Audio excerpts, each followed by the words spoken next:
the negative effects of resilience in a prison environment.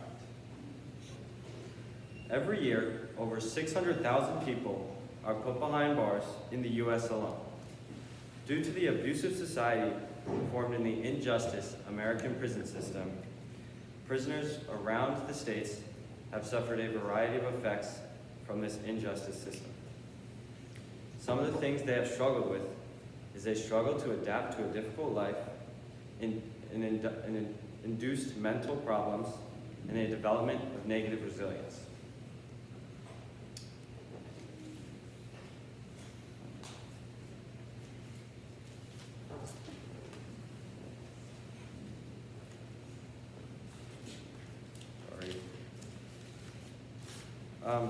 Nelson Mandela is one prisoner who suffered to adapt to the difficulty of a prison life. In one excerpt from his autobiography, Mandela states, "To that end, one must know the enemy's purpose before adopting a strategy to undermine it. Prison is designed to break one's spirit and to destroy one's resolve. To do this, the authorities attempt to exploit every weakness, demolish every initiative, and negate all signs of individuality. All with the idea of stamping out that spark that makes each of us human and each of us who we are." Mandela. Mandela explains that the prison system aims to exploit the human's weaknesses and tries to destroy all the individuality that we have developed through our human life.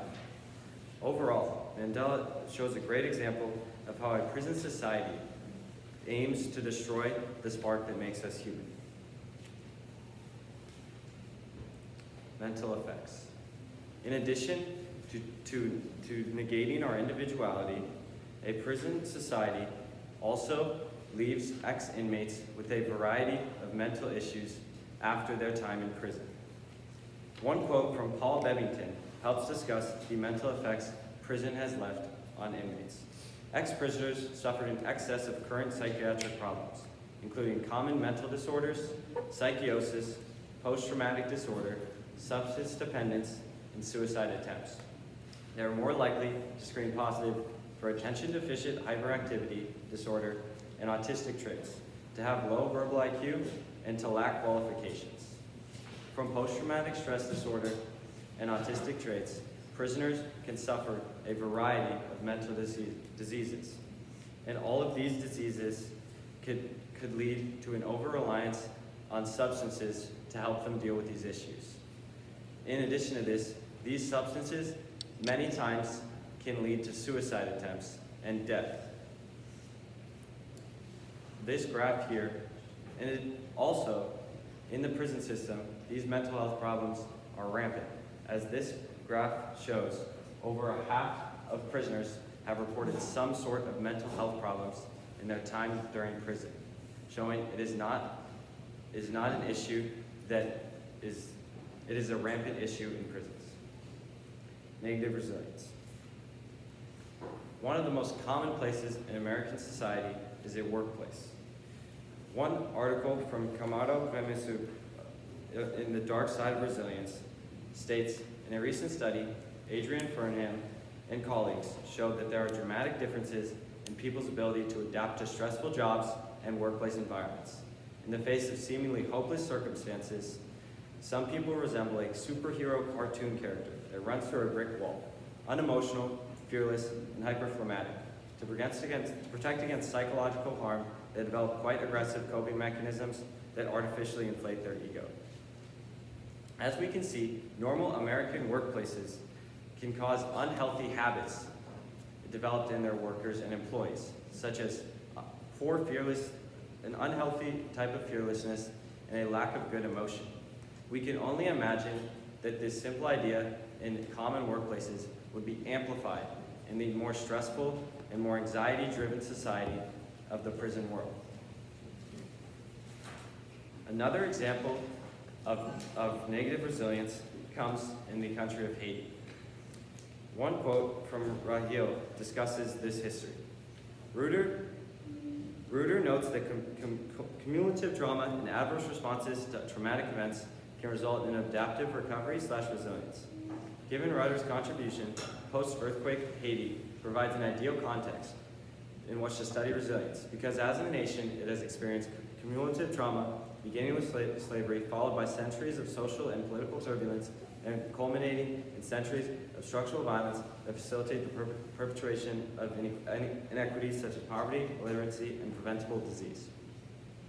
As we can see, Haiti has suffered a collection of negative events in their history that have forced them to adapt and be resilient. However, we can commend this resilience.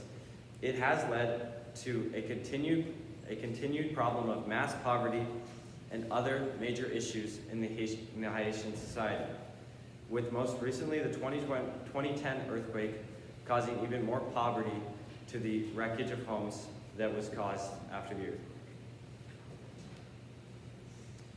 A counter to this is that